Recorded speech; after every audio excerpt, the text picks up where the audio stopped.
All right, hopefully you followed the directions and you watched the tutorial video on slide 3, which goes over inequalities, multi-step inequalities with the distribution property. We're also going to be combining like terms as we go through this lesson. This is pretty much the same thing as you did with the equations. We're just working with inequalities, signs. And then we're going to graph them because graphing is fun. Woohoo! All right, so I'm going to go over this first one. I did put in the arrows to remind you to distribute. So we're going to distribute this 3 to the x plus 8. So I'm going to type it out so you can see. It would be 3 times x, or 3x, plus 8 times 3. And that is less than 0. So now I'm going to continue putting that together. 3x plus 8 times 3 is 24, less than 0. And then the next thing I need to do is my inverse operations. So I'm going to look at this inequality. It looks just like what we did in our previous lesson. I need to do the inverse of, instead of adding 24, I need to subtract 24. So that would cancel out this 24 right here and leave me with 3x.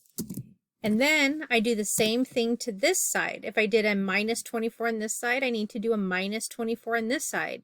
So 0 minus 24, actually I'm going to show it to you like this, just so you can see.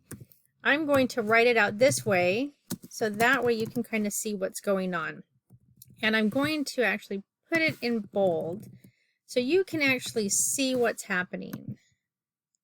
So this plus 24 minus 24 cancels each other out. Now I have 0 minus 24.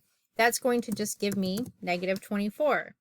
Now I need to do the opposite of what's happening here. I have 3 times x. Anytime you have the coefficient in front of the variable, they're multiplying each other. And so I have 3 times x. I need to then divide by 3. So I'm going to put that like this so you can see it. And what I do to one side, I need to do to the other. I'm going to bold it so you guys can see. So this 3 cancels out this 3 and leaves me just with x is less than negative 24 divided by 3. So what times 3 equals 24? Right, 8. So I have a negative 8 because I have a negative times a positive, which leaves me with a negative answer. I am going to now graph this. Is it an open or closed circle?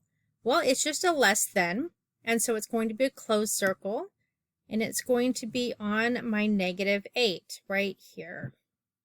Now, which way is the arrow going to be pointed? Well, if you have your variable on the left side, your inequality symbol is pointing in the same direction that your arrow would be pointed in. So it is pointed to the left. So you'll have, let me make sure this looks a little better. You'll have the 8.5, not 8.5, I'm sorry, negative 8 with the circle on top. It's an open circle because it's just x less than negative 8. Negative 8 is not included. It's not an equal to.